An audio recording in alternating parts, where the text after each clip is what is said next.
Assalamualaikum warahmatullahi wabarakatuh. Alhamdulillah. Wassalatu wassalamu ala rasulillah. Segala puji dan puja kehadirat Allah subhanahu wa ta'ala. Juga salawat dan taslim kepada Nabi besar Muhammad sallallahu alaihi wa ala alihi wa sahbihi wasallam.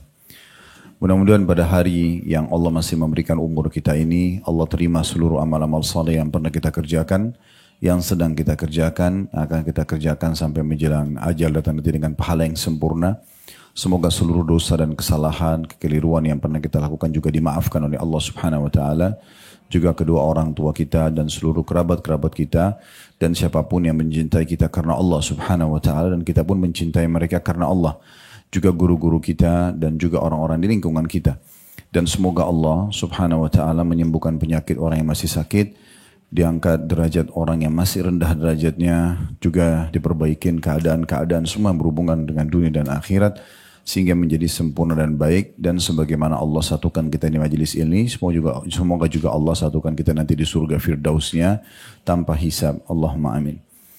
Baik, kita akan melanjutkan ibu-ibu sekalian bedah buku kita agar doa dikabulkan, sebab-sebab terkabulkan dan tertolaknya doa berdasarkan Al-Quran dan Sunnah.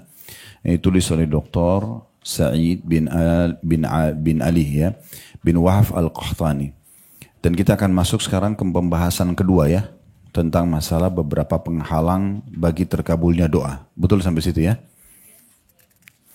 Baik, setelah yang lalu kita sudah sebutkan tentang sebab-sebab diterimanya doa. Dan itu ada 5 poin yang disusun oleh penulis tentunya ya.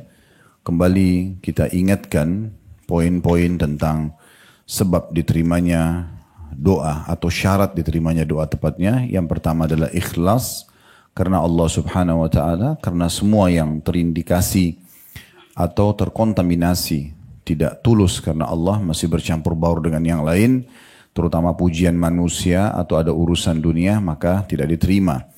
Yang kedua harus mengikuti tata cara Nabi SAW dalam berdoa dan juga mengikuti waktu-waktu mustajab tentunya ya. Kemudian yang ketiga adalah percaya dan yakin akan dikabulkan oleh Allah subhanahu wa ta'ala. Ini masuk dalam bab sangka baik kepada Allah. Jadi nggak boleh kita mengatakan kayaknya Allah tidak akan ampuni saya. Diterima nggak sih doa saya atau permohonan saya? Semua itu tidak boleh diucapkan. Kita bersangka baik kepada Allah subhanahu wa ta'ala dengan penuh keyakinan kalau akan diterima. Itu juga sudah kita bahas. Kemudian syarat keempat, menghadirkan hati sewaktu berdoa dan khusyuk. Artinya konsentrasi apa yang diucapkan oleh lisannya, direnungi oleh fikirannya, juga diyakini oleh hatinya. Sehingga betul-betul doa itu sinkron dengan apa yang dia ucapkan. Jadi bukan cuma seperti sebuah rutinitas yang diucapkan, dan dia tidak faham sebenarnya apa yang sedang dia panjatkan kepada Tuhannya. Kemudian yang kelima yang terakhir kita bahas yang lalu, adanya keinginan yang kuat dan tekad dan kesungguhan dalam berdoa tersebut. Sekarang kita akan masuk ke penghalangnya. Setelah kita tahu syarat diterimanya, penulis mengatakan di halaman 38 ya, pembahasan kedua beberapa penghalang bagi terkabulnya doa. Penghalang atau bahasa Arabnya al-mani' secara etimologi atau bahasa berarti dinding pembatas antara dua perkara. Apa yang karena adanya mengharuskan tidak ada sesuatu, tapi tidak adanya, tidak mengharuskan adanya dan tidaknya atau tidak adanya sesuatu secara zat, ini adalah lawan dari definisi syarat-syarat tersebut. Ya. Tapi intinya yang sedang ingin diberatkan adalah penghalang-penghalang terkabulnya doa. Yang pertama adalah bagaimana seseorang itu leluasa dan bersenang-senang dengan yang haram. Jadi dia pikir, ya udah saya sholat, saya puasa, saya zikir, saya berdoa. Tapi satu sisi juga dia menikmati pelanggaran-pelanggaran. Nah ini mirip dengan kalau orang kerja di kantor, dalam kondisi mungkin dia sebagai pegawai yang berprestasi, misalnya dia datang on time, dia kerjakan pekerjaannya bagus, tapi satu sisi suka iseng ganggu temannya, kadang-kadang sering membuat manipulasi data dan segala macam. Saya yakin kita kalau sebagai pemilik perusahaan tetap aja kita tidak akan melihat prestasinya, tapi kita akan melihat pelanggarannya. Karena bisa saja pelanggaran itu lebih besar mudaratnya. Contoh kalau dia manipulasi data misalnya, Mungkin walaupun dia kerja datang di kantor on time, misal, dan dia mengerjakan pekerjaan dengan bagus, misalnya, yang kita tugaskan, tapi satu sisi dia suka manipulasi nota-nota misalnya, ya. Saya yakin nanti itu akan mengganggu, dan akhirnya pemilik perusahaan akan mengambil keputusan karena terlalu banyak yang bisa dilahirkan kerugian-kerugian bagi perusahaan, maka akan diberhentikan. Karena memang susah sekali bertemu antara minyak sama air atau racun sama susu gitu ya. Pasti akan salah satunya dominan. Dan biasanya sesuatu yang buruk itu lebih dominan. Sudah pernah kita jelaskan, kalau seandainya kita punya satu gentong susu dan kita tetesi dengan satu tetes racun, bisa saya satu tetes racun itu mengalahkan sterilnya susu yang satu gentong itu. Padahal itu kebaikan, ya. Dan ini memang umumnya seperti itu. Biasanya yang buruk itu lebih besar pengaruhnya. Sekarang kita jujur 10 tahun. Tahun ke-11 kita bohong sekali. Yang mana akan jadi penilaian orang? Tentu bohongnya yang sekali. Dan akhirnya muncullah prasangka-prasangka yang mengatakan, oh mungkin dia 10 tahun yang lalu juga ada bohongnya. Padahal sebenarnya mungkin dia tidak bohong. Misal. Jadi memang sesuatu yang buruk itu efeknya besar. Maka tidak perlu masuk ke ranah itu. Tidak perlu masuk ke ranah itu. Dan Allah sudah memberikan kepada kita solusi-solusinya. Ya, sudah pernah kami jelaskan di saat misalnya tubuh kita membutuhkan protein, ibu-ibu sekalian. Dan protein itu banyak sumbernya, diantaranya daging merah misalnya ya. Kalau seandainya Allah subhanahu wa ta'ala menciptakan kita dan otot-otot kita membutuhkan protein. Dan itu yang mayoritasnya ada dari misalnya daging contohnya. Lalu kemudian semua daging Allah haramkan. Berarti kan kita kerepotan, mau nggak mau kita akan melanggar. Tapi ini tidak. Di saat Allah haramkan babi, Allah halalkan yang lainnya. Ada ayam, ya, ada sapi, ada kambing, ada kelinci. Banyak hewan-hewan yang halal gitu ya. Sehingga kita punya solusi. Di saat Allah haramkan minuman keras, khamr. Atau misalnya narkotika. Karena memang dia mengubah akal normal seseorang gitu ya. Lalu Allah kasih jalan keluarnya. Ada air putih, ada madu, ada sirup. Ya, ada banyak minuman-minuman tradisional yang halal misalnya gitu kan. Di saat Allah buat kita punya syahwat. Dan kita akan melampiaskan dengan lawan jenis. Sebab dengan itulah populasi manusia ada gitu kan. Jadi generasi manusia akan terus terjadi dengan interaksi pertemuan sperma sama sel telur. Tapi Allah subhanahu wa ta'ala memberikan jalan yang benar, yaitu nikah, dan memberitahukan jalan yang salah, zina. Kalau seandainya kita diberikan syahwat dan tidak diberikan hukum nikah, dan tidak dimudahkan, maka wajar orang terjerumus, dan seterusnya. Ya. Sementara efek-efek dari pelanggaran-pelanggaran ini ada, gitu ya. Ibnu Qayyim rahimahullah menulis dalam buku beliau Ad-Da, cukup banyak, ratusan lembar, tentang efek-efek dosa kalau dilakukan. Apalagi kalau dosa itu sifatnya akumulasi, ya, terus aja dilakukan dengan penganggap remehan. Dan Nabi SAW memberikan gambaran dosa-dosa kecil yang biasa dianggap remeh. Itu kata beliau perumpamaannya seperti satu kelompok kafilah perdagangan yang sedang jalan, kemudian mereka istirahat di sebuah tempat. Lalu pada saat mereka istirahat, pemimpin kafilah itu berkata kepada seluruh anggota yang ada di situ, grup yang sedang safar sama dia, tolong kumpulkan buat saya ranting-ranting kecil untuk membuat nanti api unggun, gitu ya. Maka pergilah mereka semua mengumpulkan ranting-ranting kecil. Kata Nabi SAW, ketahuilah ranting-ranting kecil itu kalau sudah disatukan akan bisa mendatangkan api yang besar. Nah itu perumpamaan dosa yang selalu akumulasi dikerjakan. Awalnya mungkin dia kecil, lama-lama dia akan menjadi besar, gitu ya. Dan akhirnya berefek. Tadinya efeknya kecil akan jadi efek besar. Orang kalau bohong sekali sudah punya efek. Tapi kalau dia sering bohong, orang sudah makan tidak percaya, gitu kan. Sejujur apapun dia melakukan satu perbuatan, maka selalu diikuti dengan kecurigaan gitu. Nah ini poin-poin yang harus kita fahami. Ya, sebelum kita panjang lebar baca dalilnya ya, tapi supaya kita faham, sebaiknya semua yang haram itu memang dijauhi. Ya, kita tidak butuhkan itu. Karena memang masih banyak opsinya, banyak pilihannya. Ya. Dan saya pernah datang ke Perlis ya, waktu itu di Malaysia.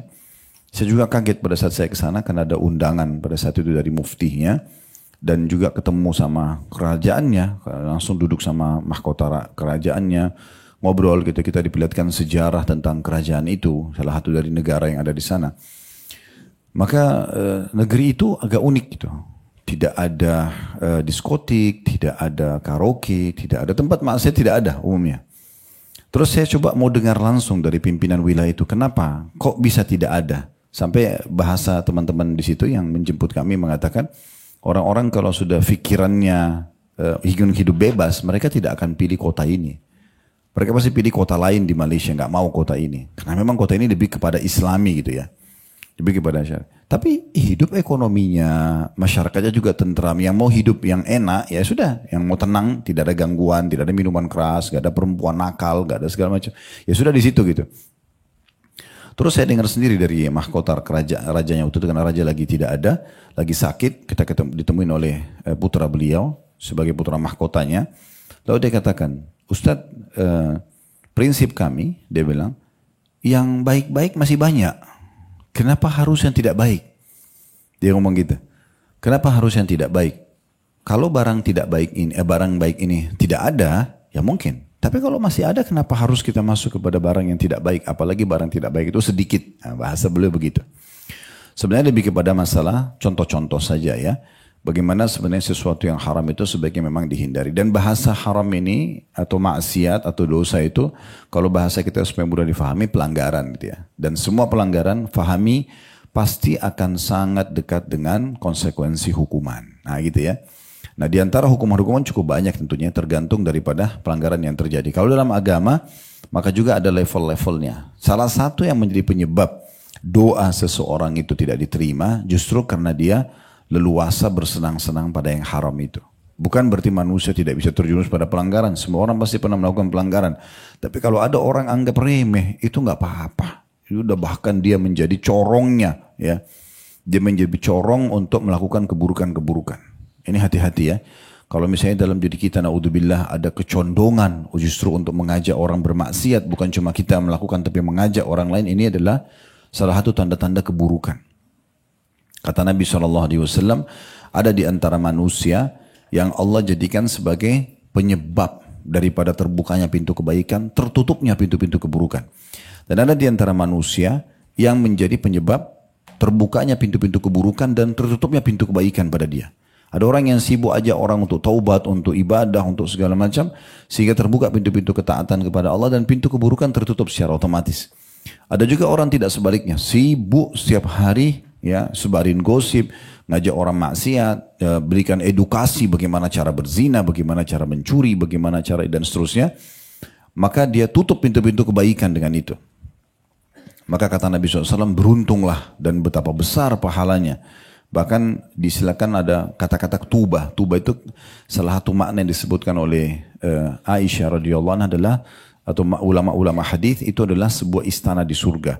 Bagi orang yang menjadi penyebab terbukanya pintu-pintu kebaikan dan tutup pintu-pintu keburukan. Dan sungguh celaka. Kecelakaan bagi orang yang justru menjadi penyebab terbukanya pintu-pintu keburukan dan tutupnya pintu-pintu kebaikan. Jadi kalau mau ya permintaan kita diterima, kalau di perusahaan, jadilah pegawai yang berprestasi dan tidak mencoreng prestasi kita dengan ugal-ugalan dan pelanggaran-pelanggaran. Nah begitu juga dengan kalau kita berhubungan dengan Allah Subhanahu wa taala, jadilah seorang hamba Allah yang saleh dan salihah, yang tidak setengah-setengah. Saya sering bahasakan di pengajian-pengajian, Bapak Ibu, kalau ingin hijrah, jangan setengah-setengah. Hijrah sekalian 100%. Jadi orang baik aja. Kenapa masih nyicil-nyicil gitu kan? Masih ada pintu-pintu dosa yang masih dibuka. Untuk apa? Sekalian aja jadi orang baik. Karena memang kalau kita cicil-cicil dan masih ada saja pintu-pintu dosa yang kita buka, berarti kita masih memberikan peluang penjahat-penjahat syaitan ini untuk merusak kita, gitu kan? Dan akhirnya salah satu efek itu kurang khusyuk dalam sholat, kadang-kadang muncul rasa malas, ya, kebablasan tidur tidak sholat malam, terlewatkan dari sholat 5 waktu, yang itu tidak bisa diperbaikin. Kayak semalam misalnya ada orang yang tidak tahajud, dosakah? Tidak, karena sunnah. Tapi beruntunglah orang yang sempat sholat. Kalau misalnya ada orang yang saat ini baru berpikir, oh iya ya ternyata sholat malam itu bagus ya, misalnya dengar ini pengajian tentang keutamanya. Dia nggak bisa lagi minta sama Allah, ya Allah tolong kembalikan saya ke semalam dong, mundur waktunya supaya saya bisa dicatat punya sholat malam. Nggak bisa, cuma bisa perbaikin ke depan.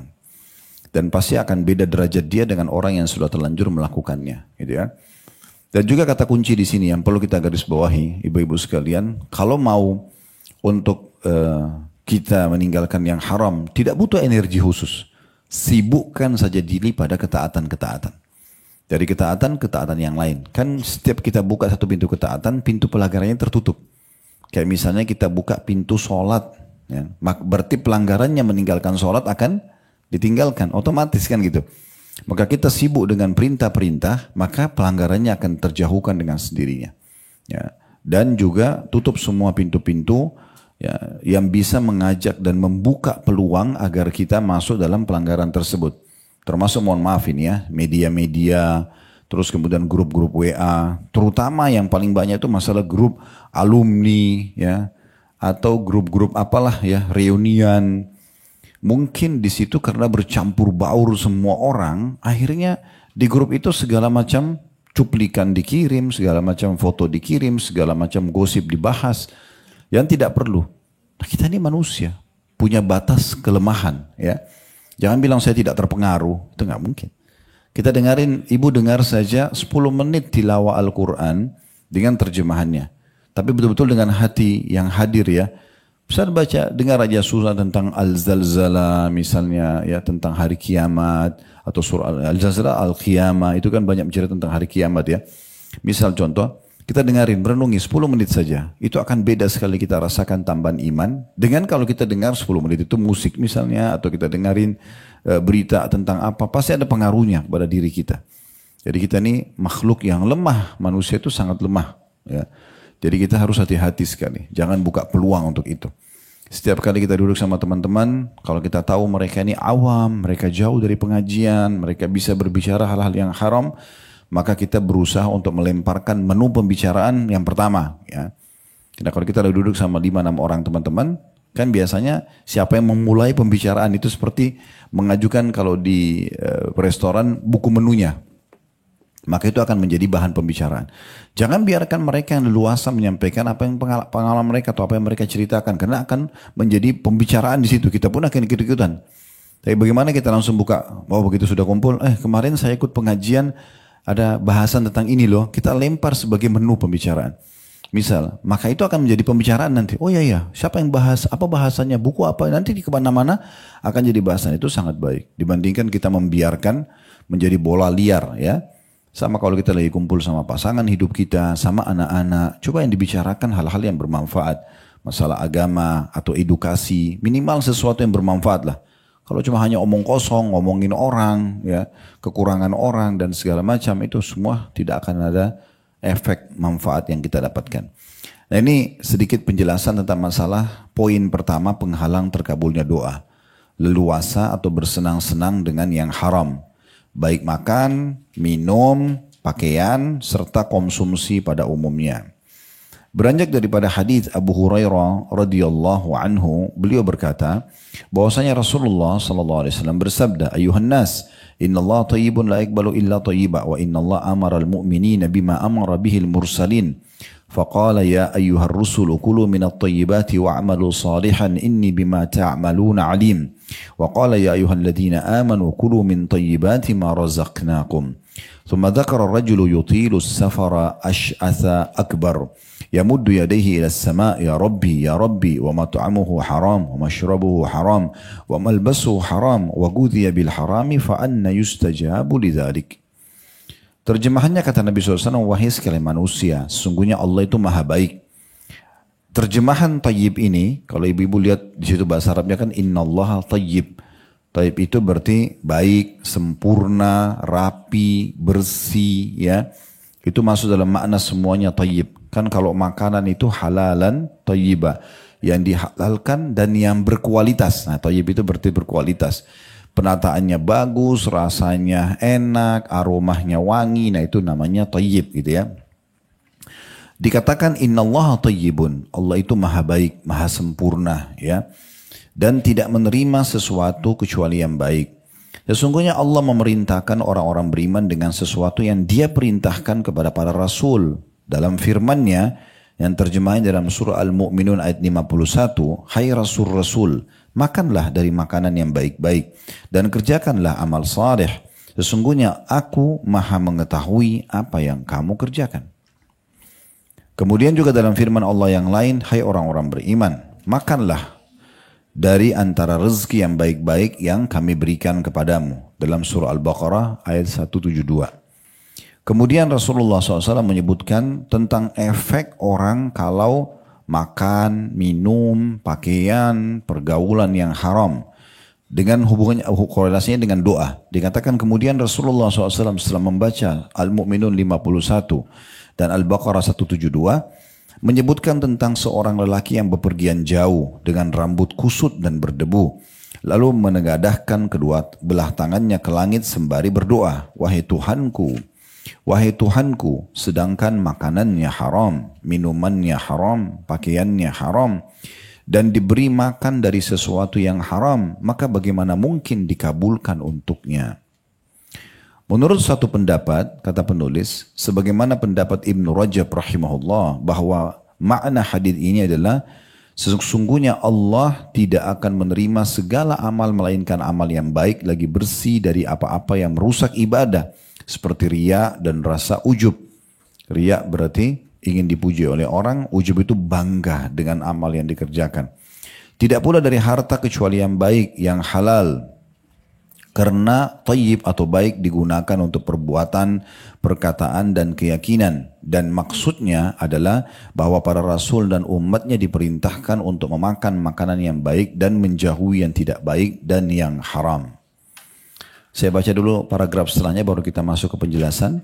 Di akhir hadis disebutkan bahwa sebab tidak terkabulkannya doa adalah karena leluasa atau bersenang-senang dalam perkara yang haram seperti makan, minum, pakaian dan mengkonsumsi barang-barang yang haram. Baik, sekarang seperti biasa coba kita kembali ke hadis tadi. Kita akan coba korek mutiara-mutiara dari hadis ini. Yang pertama, panggilan dalam hadis ini untuk semua manusia, bukan hanya orang-orang beriman. Kita memang diperintahkan sebagai manusia ya untuk ya memahami kalau Allah itu baik dan tidak menerima kecuali yang baik. Sehingga memang kita perlu juga menyampaikan ini kepada orang non-muslim. Jadi tidak pantas seseorang misalnya mendakwai seorang muslim sambil mengatakan, kalau kamu masuk Islam nggak apa-apa sih sambil kamu lanjutin zina kamu misalnya. Atau sambil kamu lanjutin transaksi haram kamu misalnya. Ya. Gak apa-apa, yang penting kamu syahadat dulu jadi muslim. Itu keliru. Makanya di masa Nabi SAW pernah ada satu suku mau masuk Islam, tapi mereka nego sama Nabi. Negonya begini, mereka mengatakan, kami siap masuk Islam, tapi izinkan kami transaksi riba. Kata Nabi SAW tidak bisa, itu haram. Mereka pulang diskusi lagi, lalu mereka kembali. Kalau begitu, kami siap tinggalkan riba, izinkan kami berzina. Kata Nabi SAW tidak boleh, haram. Terus saja mereka nego, sebutin apa-apa yang diharamkan dalam agama, dan terus saja Nabi SAW tolak. Ya udah, kalau mau masuk Islam, masuk Islam. Jadi orang baik sekalian. Kalau mau masuk Islam tapi masih bawa barang rongsokannya, jangan. Sampai seperti itu. Ya. Jadi jangan kita malah menawarkan orang sesuatu, lalu kemudian untuk baik, tapi kita masih membolehkan dia melakukan satu kejahatan yang lain. Tidak. Ajak orang jadi baik, sekalian jadi baik. Apalagi kuasa Allah subhanahu wa ta'ala. Hati manusia itu Allah subhanahu wa ta'ala buat lunak. Mudah untuk menerima nasihat sebenarnya. Umumnya begitu. Sejahat apapun orang itu sebenarnya, kalau kita duduk dengan hati yang tulus kita menyampaikan nasihat, dia bisa menerimanya. Ya, walaupun mungkin efek persentase penerimaannya berbeda-beda. Ada orang yang pada saat kita sampaikan 100% dia langsung bisa terima, dia tersentuh lalu dia taubat. Ada orang yang 70%, ada orang yang 50%, ada orang mungkin cuma 10%. Mungkin kita harus nasihatin lagi 2-3 kali baru dia bisa menerima 100%. Tapi oke, paling tidak kita sudah sampaikan kepada dia kebenaran. Dan kuasa Allah, hati manusia itu sangat mudah menerima kebenaran. Makanya kita kalau dengar nasihat ya, yang menyentuh, kita mudah sekali untuk berubah. Mudah sekali untuk taubat, mudah sekali untuk meninggalkan kesalahan sebenarnya. Karena potensi itu dalam diri kita ada. Sebagaimana sebaliknya, sebenarnya untuk melakukan pelanggaran itu berat. Ada yang ngajak nih, ibu-ibu diajak satu buat perbuatan salah. Ayo kita membunuh misalnya. Ya, orang ajak bunuh. Itu berat orang lakukan. Mungkin berulang kali diajak, sudah dibangkitkan emosinya. Orang ini memang jahat, orang ini baru dia terfikir. Tapi kalau amal saleh beda. Amal saleh bisa sekali 2 kali orang sampaikan, langsung orang mau kerjakan. Kuasa Allah subhanahu wa ta'ala. Ya. Jadi sebenarnya potensi untuk kita bisa menerima itu sangat mudah. Ya, bukan sulit. Di sini dikatakan manusia berarti orang-orang muslim dan orang-orang non-muslim. Kita dianjurkan untuk selalu mendakwakan kebaikan-kebaikan. Pelajaran kedua, bahwasanya Allah itu sempurna, Allah itu rapi, Allah itu bersih, ya. Dan Allah tidak menerima kecuali yang seperti itu juga. Kita kalau sedang mendapatkan tugas di perusahaan misalnya, atau di kampus misalnya, saya yakin kita sepakat akan sangat beda seorang mahasiswa atau mahasiswi di kampus, baik itu S1, S2, S3 misalnya, atau seorang pegawai di kantor yang datang membawa tugas yang diberikan dengan sempurna. Dia datang dengan kemasan yang bagus, dengan retorika yang bagus, dengan bahan-bahan yang bagus. Itu dengan orang yang asal-asalan. Saya sangat yakin beda, gitu kan? Penilaiannya dan juga balasannya. Nah, seperti itu rasionalnya lah. Allah Subhanahu wa taala itu memang menginginkan makin sempurna kita lakukan, maka makin besar peluang diterima, makin besar juga balasannya. Mungkin dua orang sama-sama sholat, sama-sama di saf, sama-sama di awal waktu. Tapi karena yang satu betul-betul menghargai sholat itu dan memberikan hak khusyuknya dari takbiratul ihram sampai salam, dan yang satunya justru sekali dia mengkhayal, sekali dia berikan peluang syaitan untuk menggoda dia, sekali juga dia khusyuk misalnya, maka akan beda pahalanya. Karena yang satu coba maksimal memberikan yang terbaik gitu ya. Jangankan jauh masalah ibadah. Dua orang ibu yang sedang buat nasi goreng, bahannya sama, wajannya sama, bumbu-bumbunya sama, tapi yang satu tulus, yang satu dengan hatinya, yang satu tidak, maka beda rasanya gitu ya. Nah, begitu seterusnya. Dan di sini juga dimaksudkan dengan salah satu makna yang bisa ditarik benang merah dari thayyib ini adalah Allah Subhanahu wa taala memberikan kita secara fitrah, Bu, itu suka dengan yang thayyib, suka dengan yang baik. Misalnya aroma yang wangi, kita suka, itu kan thayyib itu ya. Makanan yang tertata rapi atau rasanya yang enak, rumah yang tertata rapi ya. Jalanan yang bersih, pakaian yang bersih, semua itu Allah buat yang thayyib ini semua kita suka. Ya, sebaliknya lawannya, berantakan, kotor, bau tidak enak, itu tidak suka. Supaya Allah menunjukkan kepada kita, secara alami, sebenarnya Tuhan kalian sempurna, Allah juga Tuhan kalian ingin kalian mencapai ke sana. Kan beda sekali, mungkin ada orang biasanya paras wajahnya dan postur tubuhnya, tapi kita lihat kalau dia jaga penampilan rapi, bersih pakaiannya, dia jaga tutur katanya, pasti akan lebih dihormati. Apalagi kalau ketemu antara itu dengan kelebihan fisik yang Allah berikan, itu kan akan lebih sempurna. Nah, seperti itulah. Kemudian selanjutnya, faedah ketiga yang bisa diambil adalah, dan Allah memerintahkan agar semua orang-orang beriman makan dari makanan-makanan yang thayyibat, yang baik-baik. Nah, mungkin di sini bukan hanya sekedar halal atau haram, tetapi saya pernah jelaskan, saya ingatkan kembali, kalau ibu masuk ke satu toko buah, ibu menemukan misalnya buah A, anggur A, kualitas A, ya, grade-nya bagus, paling bagus lah, 200.000 per kilo. Ibu ada pilihan di situ, anggur B, kualitasnya lebih rendah, tapi harganya 100.000. Dalam Islam, kita boleh menikmati yang 200.000. Karena memang kita sedang menikmati yang thayyib dan halal. Gak ada masalah. Ya. Jadi boleh kita memilih yang lebih baik. Gitu kan. Bukan untuk sombong-sombongan. Bukan. Bukan untuk misalnya merendahkan orang lain, tapi untuk menikmatinya. Pernah kita jelaskan bagaimana sabda Nabi SAW, sungguhnya kebahagiaan itu memuncak pada seseorang di 4. Di pasangan hidup yang baik, istri yang salihah, suami yang saleh, kemudian tetangga yang baik, tetangganya semuanya berkualitas, orangnya berpendidikan, orangnya tidak ugal-ugalan, tidak suka mengganggu. Biasanya orang banyak pilih townhouse atau komplek karena pikir itu lebih eksklusif, mungkin orang-orangnya lebih menjaga sikap dan segala macam gitu. Ini contoh saja ya, bukan berarti orang di luar komplek tidak seperti itu, tapi biasanya orang jualan itu kenapa? Lingkungannya aman, lingkungannya asri, gitu-gitu ya. Dan yang ketiga, yang puncak kebahagiaan itu adalah rumah yang luas, rumah yang nyaman. Bisa kita bahasakan rumah yang mewah, nggak ada sesuatu yang salah di situ. Kemudian juga yang keempat adalah tunggangan yang nyaman. Jadi berarti dalam Islam kita dibolehkan itu. Sampai saya pernah mengisi pelatihan beberapa hari yang lalu, kita sempat adakan di Ritz-Carlton kemarin dengan kelas Ghazwa akademik, membahas tentang Islam dan kekayaan. Saya jelaskan 42 poin perintah agama untuk menjadi orang yang kaya dan sukses. Gitu. Ada pondasi dasarnya. Islam tidak suruh kita jadi kumuh, kotor, berantakan, orang nilai negatif, gitu kan. Tapi bagaimana kita bisa menikmati kehidupan tersebut, dan itu bagian daripada perintah syariat. Di sini boleh kita makan, yang penting thayyibat. Thayyibat itu artinya berkualitas dan dibolehkan dalam agama. Sudah kasih contoh tadi ya. Termasuk kita boleh pilih buah yang terbaik, kita boleh beli pakaian yang terbaik, kendaraan yang terbaik, rumah yang terbaik selama kebutuhan. Ya, bukan keinginan. Kalau kita selalu mau ikuti keinginan tidak akan ada akhirnya. Nah, ini sudah pernah saya jelaskan. Ibu kalau ikutin diskon yang ada di toko-toko tidak akan habis sampai hari kiamat. Ibu tinggal tanya butuh atau tidak. Ibu butuh beli yang terbaik. Ibu nggak butuh jangan. Ya. Ini kan diskonnya sampai akhir bulan aja. Pasti bulan depan keluar diskon baru. Bulan lagi, depan keluar lagi promo baru. Keluar lagi. Itu orang dagang gitu kan.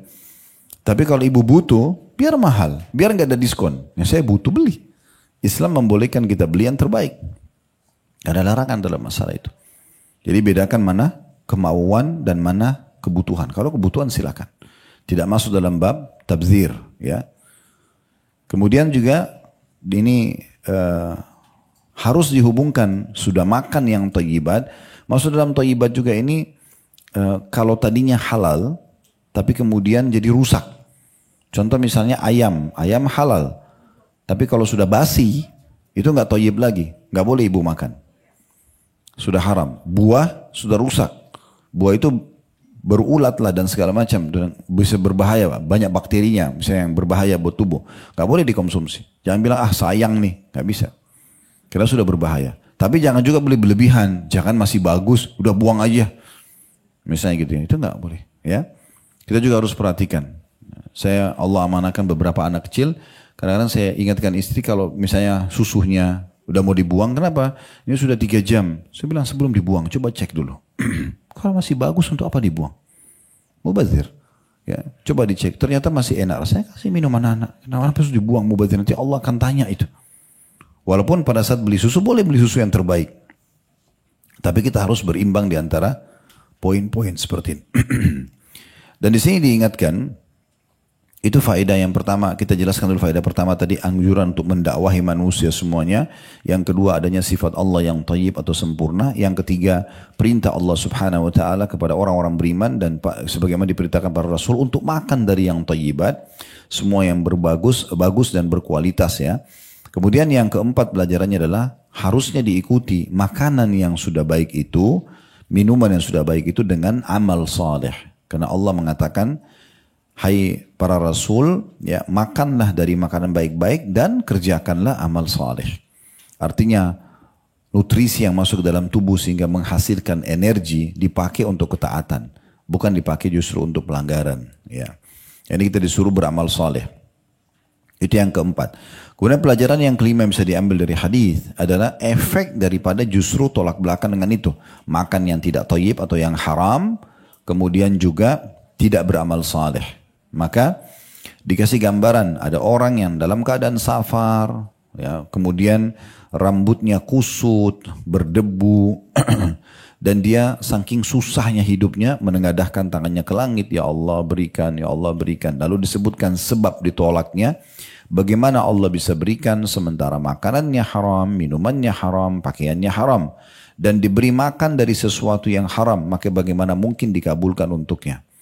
Mungkin potongan dari hadis yang terakhir ini, makanan haram, minuman haram, pakaian haram, Bapak Ibu sudah tahu, ya.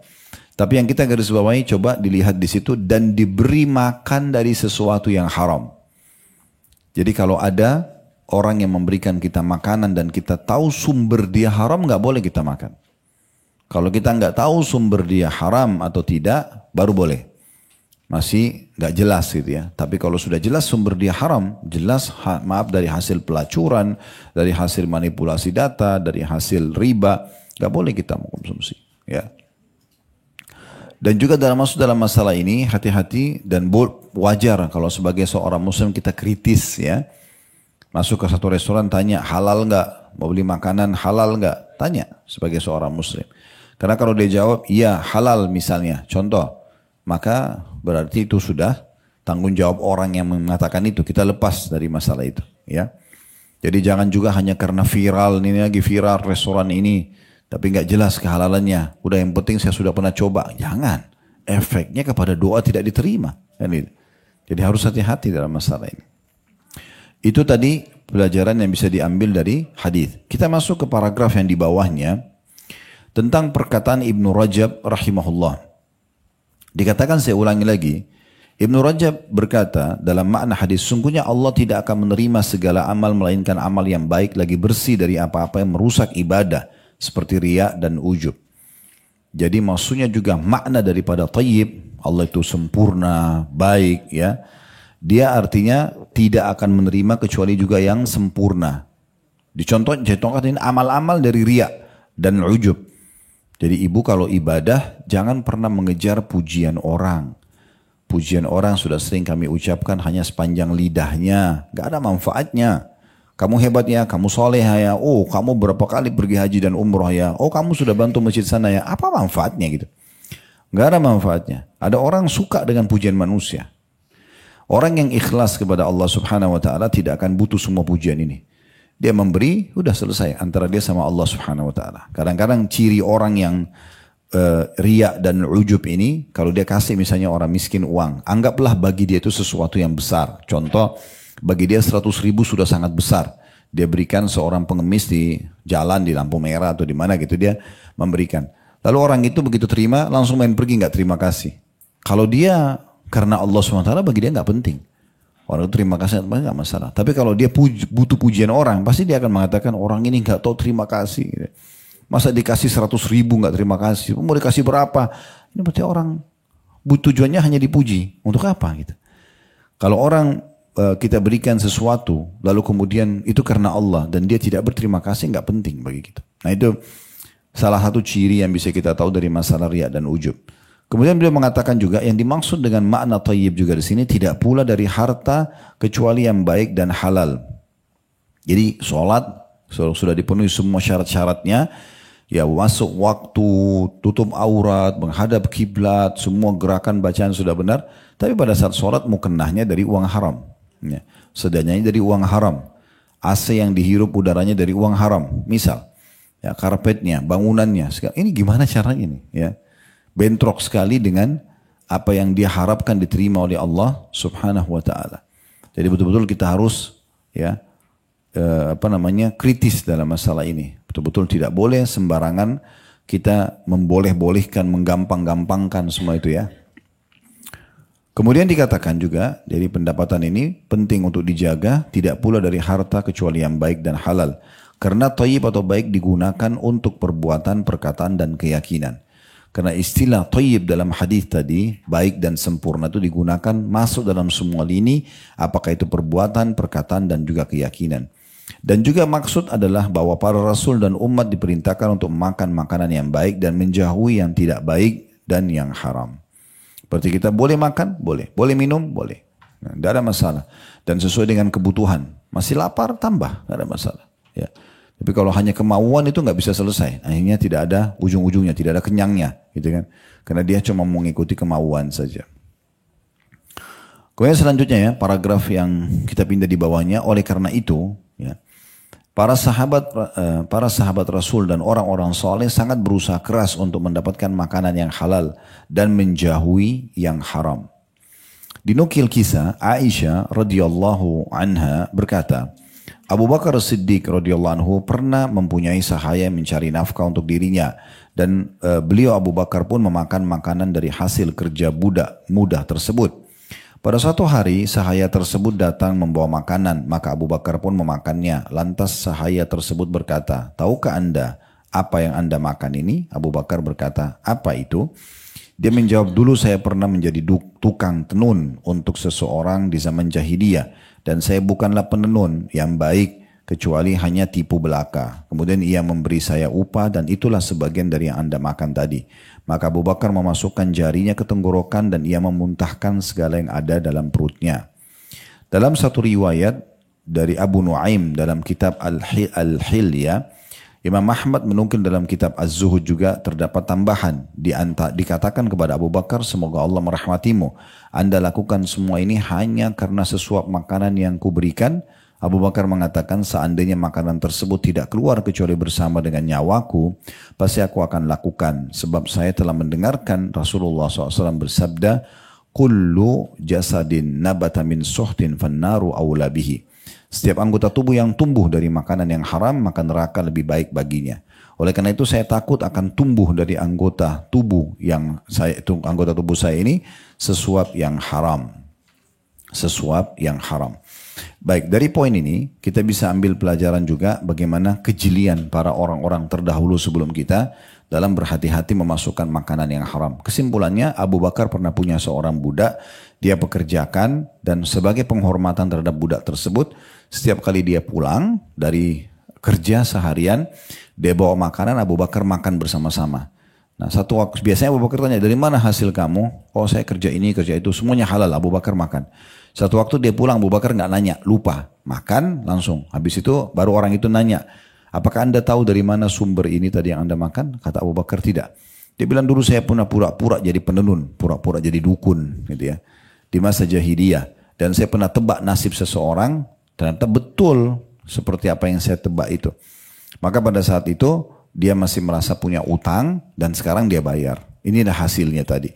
Maka Abu Bakar tidak pakai nunggu, langsung dikorek tenggorokannya lalu dimuntahkan semua yang haram tadi, ya. Karena memang bagi dia waktu ditanya, kenapa anda sampai membuang makanan tersebut? Padahal saya cuma cerita ini masa lalu saya dulu. Bukan pendapatan yang baru saya dapatkan, tapi ini sudah pernah terjadi dulu. Maka kata Abu Bakar, karena saya mendengarkan Nabi SAW mengatakan, semua anggota tubuh yang tumbuh dari makanan haram, maka neraka lebih pantas baginya. Ini juga tentunya ada satu kisah yang lain. Pernah Nabi Muhammad SAW masuk ke dalam rumah beliau. Seingat saya di rumah Ummu Salamah, salah satu istri beliau radhiyallahu anha. Pas masuk ke rumah, menuju ke dekat tempat tidur, beliau temukan ada satu butir kurma. Lalu beliau pun SAW makan. Ya. Makan biasa, karena itu di rumah beliau. Setelah makan satu butir kurma saja, beliau gelisah. Gak bisa tenang. Lalu kemudian ditanya oleh Ummu Salamah, ada apa dengan anda ya Rasulullah? Belum pernah anda seperti ini sebelumnya. Begitu gelisahnya. Kata Nabi SAW, saya tiba-tiba teringat. Di rumah kita ini ada titipan kurma sedekah.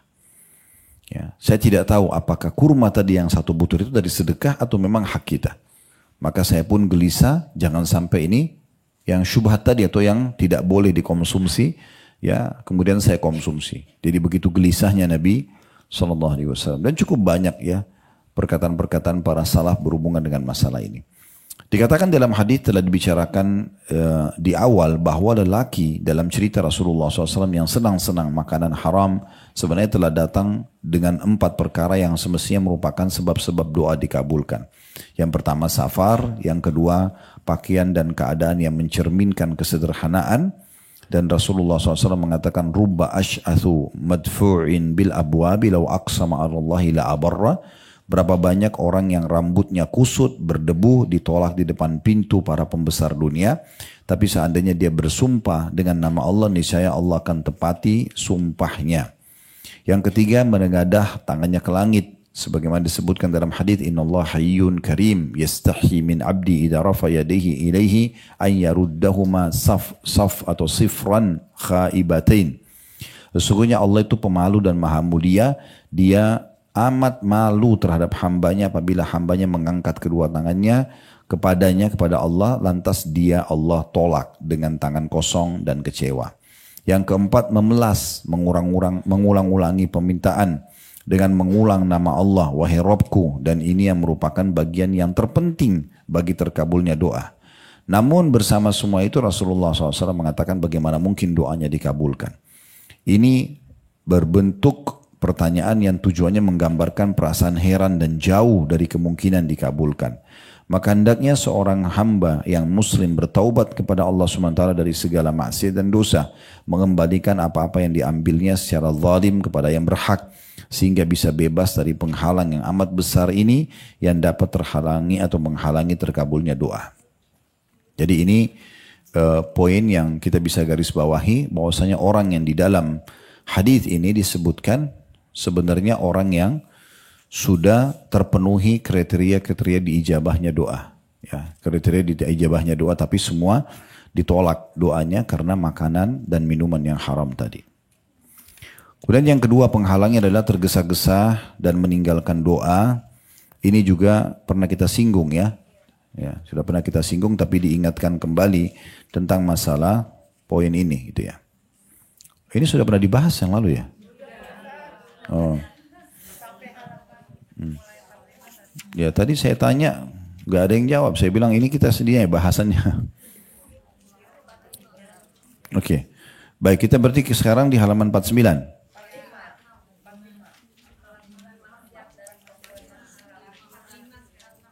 Oh, di poin 4 ya.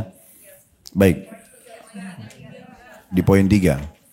Oke, saya sudah terlanjur tadi baca di sini, saya ingatkan aja kembali ya. Di poin keduanya itu. Ini juga salah satu penghalang daripada diterimanya doa, yaitu tergesa-gesa dan meninggalkan doa. Dikatakan di antara penghalang yang dapat menghalangi terkabulnya doa ialah ketergesaan seorang muslim dan meninggalkan doa karena ketidaksabaran menunggu ijabah atau terkabulkan doa. Ini sudah kita singgung kalau ibu sudah berdoa, sebenarnya kalau kita sudah mulai berdoa ya, sudah mulai menyampaikan kepada Allah. Jangan lupa mulai dengan alhamdulillah wassalatu wassalamu ala rasulillah, itu minimal sekali. Puji Allah, dibaca salawat pada Nabi SAW, lalu sampaikan hajat. Sebenarnya kalau kita sudah mulai memanjatkan, berarti ijabahnya sudah ada. Cuma tinggal berapa lama ijabah itu akan kita raih. Apakah sekali berdoa, apakah 2 kali berdoa, apakah sehari, 2 hari, seminggu, sebulan, kita tidak tahu. Nah bisa saja mungkin setelah ibu berdoa 3 pekan, 1 bulan, mungkin tinggal sehari lagi, tinggal 2 hari lagi disampaikan maka akan dikabulkan. Harusnya jangan berhenti. Harusnya jangan berhenti. Kalau sudah mulai berdoa, jangan berhenti. Nah itu bisa dilihat dalilnya halaman 43 ya. Hadits Abu Hurairah radhiyallahu anhu. Rasulullah SAW bersabda, yustajabu li ahadikum malam ya'jal fayaqul da'autu falam yustajab li. Doa seseorang di antara kamu pasti dikabulkan selama ia tidak tergesa-gesa. Seraya dia mengatakan, contoh tergesa-gesa, saya telah berdoa tapi tidak dikabulkan. Saya berdoa tapi tidak dikabulkan. Sebelum saya lanjutkan hadits ini, tadi saya sudah minta Fahmi untuk kirimkan sebuah cuplikan. Ada satu dokter di Saudi. Alhamdulillah sudah saya ada teks Indonesianya itu ya, cuplikannya. Saya mau cerita tentang itu dulu, gambar. Jadi salah satu juga poin yang ibu harus perhatikan baik-baik. Dalam poin tergesa-gesa ini ya. Kalau ibu sudah berdoa, ibu belum lihat hasilnya, jangan putus asa. Dan jangan pernah kasih Allah syarat. Kayak misalnya cerita dalam yang saya kirim cuplikan, saya minta tadi supaya di-share ke semua jemaah ya. Itu ada satu dokter mata cerita, ada satu ibu datang ke praktek beliau, antara umur 50 atau 60 tahun ibu itu, dengan seorang anak laki-laki bujangnya umur 20 tahun. Kata dokter matanya, saya waktu cek mata ibu ini karena dia mau cek mata, saya temukan salah satu matanya buta. Yang satu normal, yang satu buta. Ya. Tapi dia bilang, saya tidak mau langsung menyinggung. Takutnya ibu ini nggak tahu, saya pengen coba poin yang tepat bicarakan masalah ini. Lalu kemudian setelah saya cek, ibu itu tiba-tiba nyeletuk sendiri sambil mengatakan, sebenarnya mata saya satu ini tidak jelas atau sudah buta, nggak bisa lihat. Kata dokternya, alhamdulillah kalau memang dia sudah tahu gitu ya. Maka kata dokter, saya sekarang lebih lega untuk bicara sama ibu ini. Lalu dia bilang, kata dokter itu, saya tipologi orang yang, nanti ibu bisa lihat cuplikannya setelah selesai pengajian ya. Tapi ini kurang lebih gambaran ceritanya. Dia bilang, saya pun, kata dokter ini, salah satu tipe dokter yang suka dengar keluhan pasien, cerita penyakitnya. Walaupun bukan spesialis saya. Mungkin saya bisa bantu, kasih ide, arahkan ke dokter mana, atau saya bisa jadikan pelajaran yang saya sampaikan kepada orang lain gitu ya. Terus saya bilangnya, lalu apa nih sebabnya, kenapa kok bisa buta? Dia bilang ceritanya panjang tapi agak unik gitu ya. Lalu kata dokternya, saya siap dengar, mungkin ada yang bisa disampaikan. Karena ini kebetulan matanya buta dan kok bisa tiba-tiba buta. Ya, kemudian karena secara medis itu kalau orang lahir dalam kondisi buta itu berarti cacat dari lahir, itu sangat persentasenya kecil sekali. Orang juga buta pada saat dia sudah lahir kemudian tiba-tiba buta, ini juga persentasenya sangat kecil. Umumnya manusia itu normal. Umumnya yang ada ini biasa ujian saja. Lalu ibu tuh cerita, dia bilang, saya ini sebenarnya salah satu ibu yang sudah diberikan oleh Allah anak perempuan banyak. Anak perempuan saya banyak. Satu waktu saya ingin sekali punya anak laki-laki. Dan saya mohon terus sama Allah agar dikasih anak laki-laki. mohon-mohon sama Allah. Semua langkah sudah saya tempuh. Saya udah ke dokter, minum obat, berdoa, segala sesuatu sudah saya lakukan. Tapi belum Allah kasih. Satu waktu dia bilang, di waktu mustajab, di sore hari selepas asar hari Jumat. Itu kan waktu mustajab. Ya. Dia bilang, saya ngucapin kata-kata yang saya sesali seumur hidup saya. Dia bilang, saya berdoa, ya Allah, berikanlah saya anak laki-laki walaupun harus diganti dengan satu mata saya. Ini dalam doa dia bilang. Jadi dia kasih syarat Allah. Maksudnya, yaudah kasih saya anak laki-laki, ambil mata saya satu. Gitu ya. Dan kata dia ke dokter itu, inilah anak laki-laki yang lahir itu. Terus kata dokternya, gimana ceritanya? Apakah memang begitu dia lahir mata anda buta? Dia bilang tidak. Allah kasih sebab. Allah kasih sebab. Waktu anak ini sudah lahir, rupanya satu waktu saya lupa potong kuku dia. Ya. Kemudian pada saat saya mau gendong, salah satu jarinya itu menyentuh bola mata saya, kena kuku itu. Butalah saya. Gitu. Karena itu.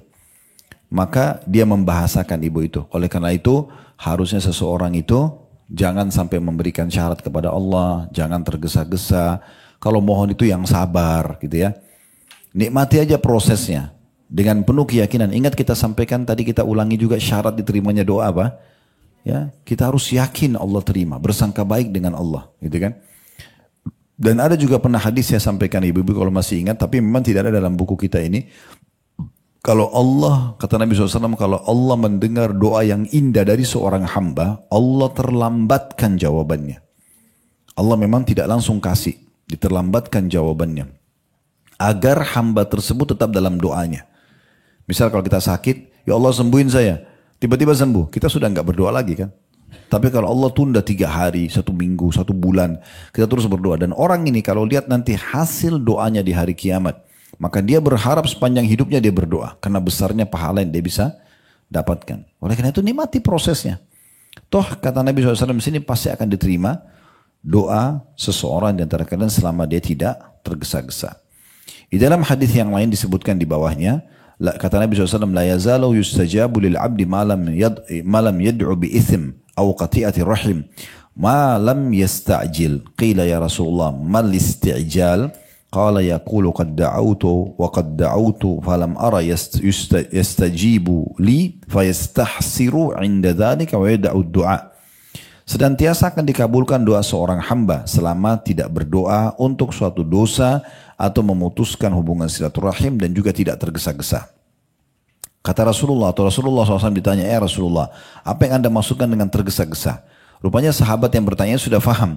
Kalau minta haram, pasti tidak dijabah sama Allah. Putus silaturahim juga bisa menjadi penyebab penghalang diterimanya doa.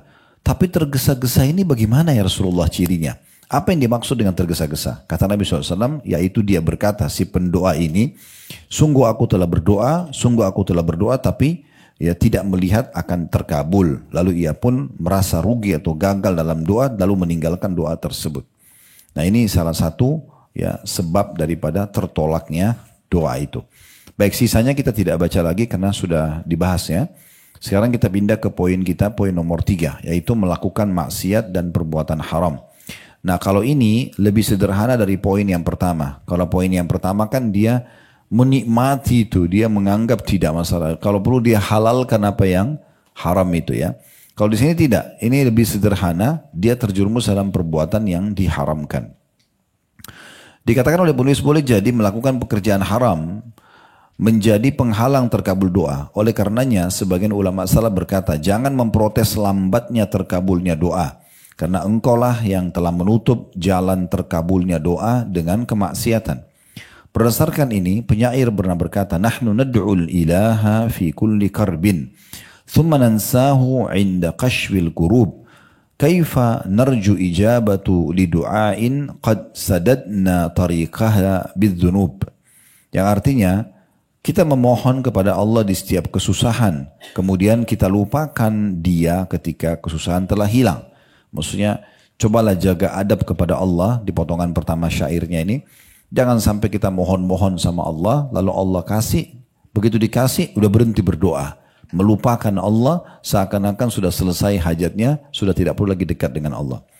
Bagaimana kita mengharap doa supaya terkabul padahal jalannya telah kita tutup dengan dosa-dosa? Tidak diragukan bahwa lalai dan melakukan keinginan syahwat yang haram adalah bagian dari penyebab tercegahnya kebaikan. Sebagaimana Allah berfirman dalam surah Ar-Ra'd ayat 11, "Innallaha la yughayyiru ma biqaumin hatta yughayyiru ma bi anfusihim, wa idza aradallahu biqaumin su'an fala maraddalah wa ma lahum min dunihi min wal." Sesungguhnya Allah tidak merubah keadaan satu kaum sehingga mereka merubah keadaan yang ada pada diri mereka sendiri. Dan apabila Allah menghendaki keburukan terhadap satu kaum, maka tidak ada yang dapat menolaknya dan sekali-kali tidak ada pelindung bagi mereka selain Dia. D-nya besar kata ganti Allah.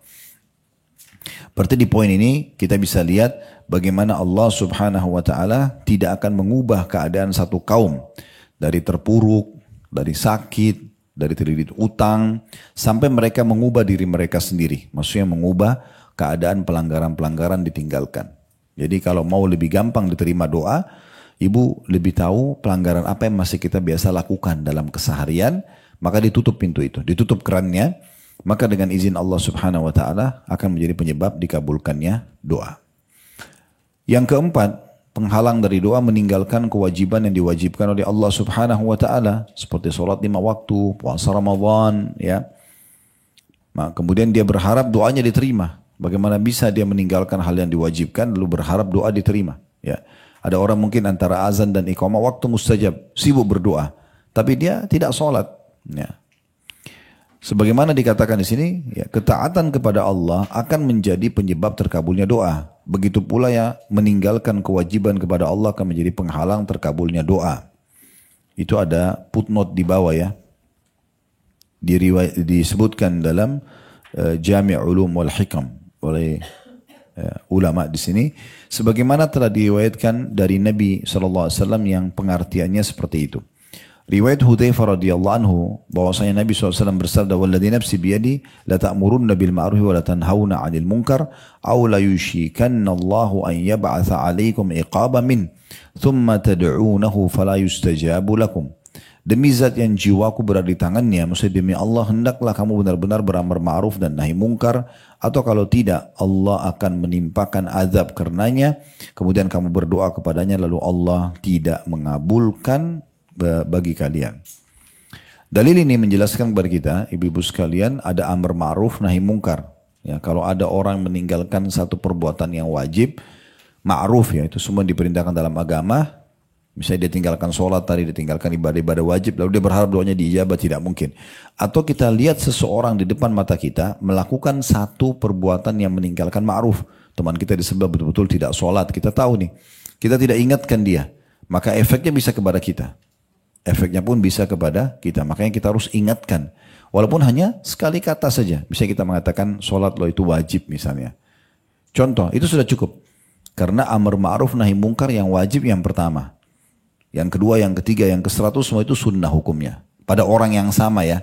Bukan semua orang. Misalnya suami ibu tidak sholat misalnya. Ibu tinggal ingatkan. Itu sholat wajib. Kenapa nggak dikerjakan? Ini loh keutamaannya kita sebutkan.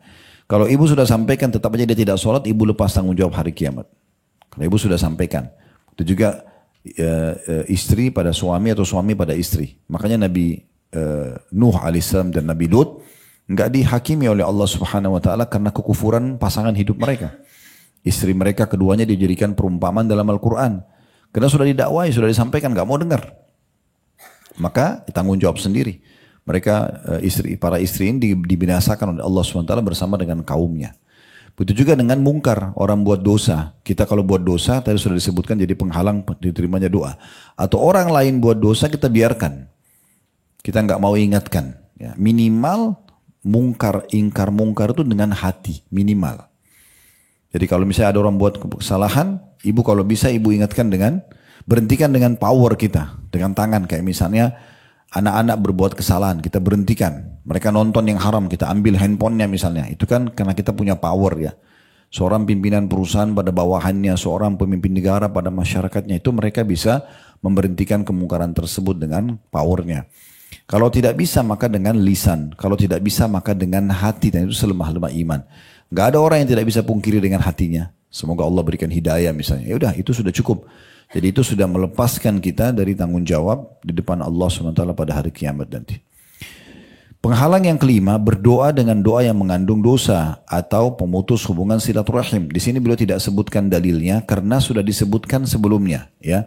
Atau tepatnya poin 5 sama poin 6 ini itu disatukan dalilnya di satu hadis, ya, di halaman 47.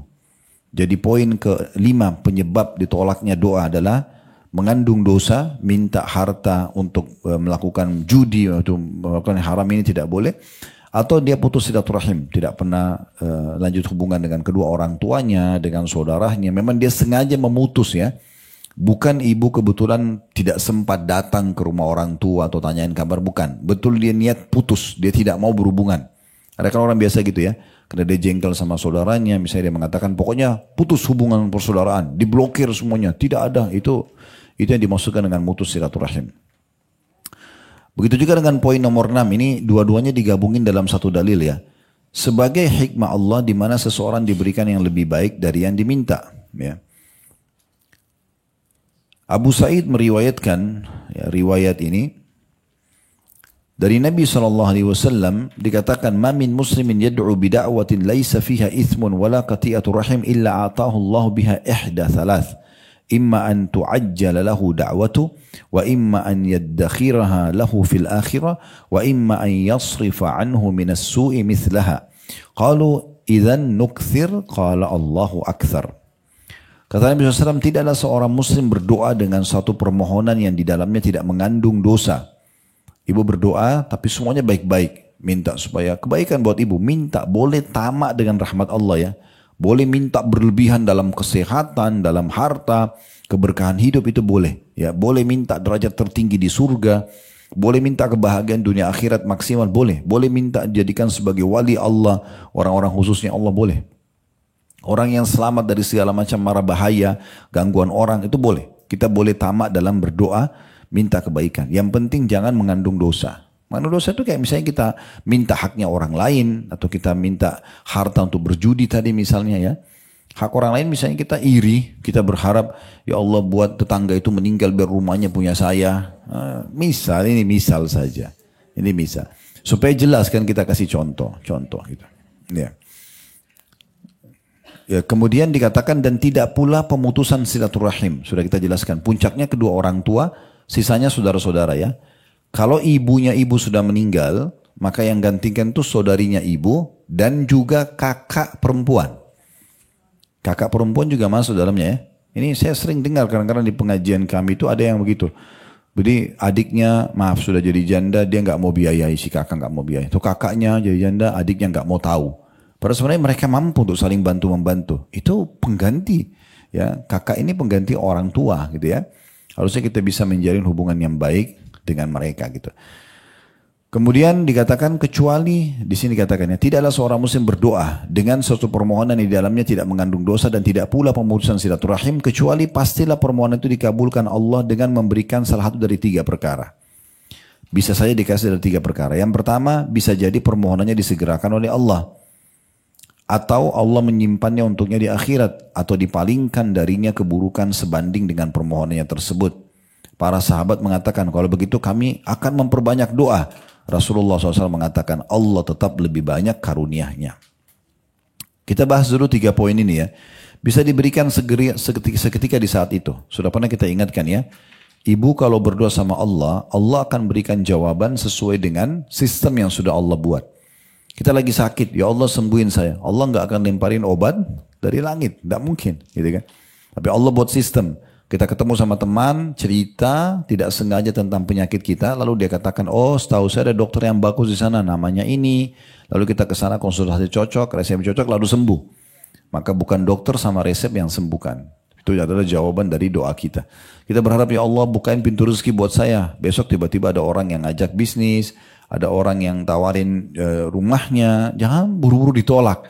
Mungkin kita belum bisa beli, tapi kan kita bisa menjadi perantaranya, menjualnya misalnya. Mungkin ada rezeki di situ.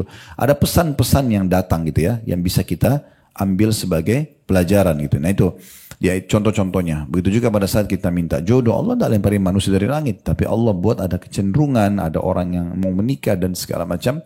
Semua itu adalah pintu-pintu jawaban daripada doa tadi. Nah ini poin yang dikatakan diberikan langsung.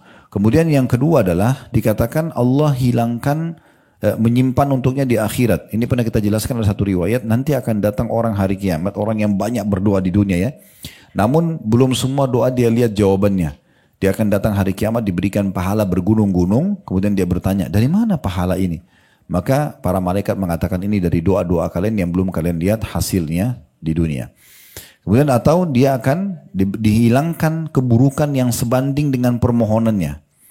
Maknanya misal ibu berdoa nih, sudah seminggu ibu berdoa terus, Rabbana atina fid dunya hasanah. Bobot berdoa seminggu itu, ya ada bobotnya. Allah lebih tahu bagaimana bobotnya. Misal ada satu ujian yang harusnya datang kepada kita. Bobotnya itu memang setara dengan baca Rabbana atina fid dunya hasanah seminggu.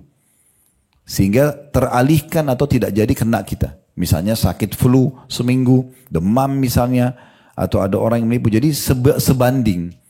Makanya makin banyak ibu berdoa, berarti makin besar musibah yang datang bisa terhalangi. Karena kadar besarnya musibah akan tertolak dengan kadar besarnya doa itu. Nah kan ini bersaing gitu ya. Karena nggak mungkin ibu baca Rabbana atina fid dunya hasanah sekali, kemudian ibu misalnya hilang dari satu musibah gempa bumi yang datang misalnya, yang akan menimpa banyak korban sekian banyak. Tapi kalau ibu sudah setahun 2 tahun baca itu terus setiap ada kesempatan, berarti ibu bisa saja mungkin pada saat terjadi gempa bumi Allah SWT buat ibu punya hajat di satu kota lain, ibu pergi ibu selamat. Kan begitu, bisa saja semua itu bisa terjadi. Nah itu contoh-contohnya. Sebagai penutup kata penulis, terkadang manusia menyangka bahwa doanya tidak dikabulkan. Padahal telah dikabulkan lebih banyak dari yang diminta atau dipalingkan darinya musibah, bencana, penyakit yang lebih baik, dari yang diminta atau ditangguhkan untuknya nanti pada hari kiamat. Sampai Ibnu Qayyim rahimahullah pernah mengatakan dalam satu poin penting ya. Dia mengatakan kalau seandainya ada seorang hamba yang berdoa sama Allah, misal anaknya sakit. Dia berdoa selama 10 tahun. Tapi anaknya masih dalam kondisi yang sama. Jangan pernah dia katakan, oh doa saya belum diterima. Padahal sudah 10 tahun berdoa. Anak-anaknya belum sembuh-sembuh. Karena bisa saja kalau dia tidak berdoa, anaknya lebih parah daripada itu. Justru tanda-tanda penerimaan doa tersebut Allah tetapkan dalam kondisinya. Berarti yang perlu ditingkatkan adalah volume doanya. Kehusyuannya, lebih panjang doanya, lebih banyak pujiannya kepada Allah. Dia hubungkan antara doa yang dia panjatkan dengan tawasul, dengan amal saleh, dengan sedekah, misalnya dengan minta bantuan doa dari orang tuanya ya, untuk anak dia misalnya. Nah semua itu penting ya untuk kita jadikan sebagai bahan introspeksi kita.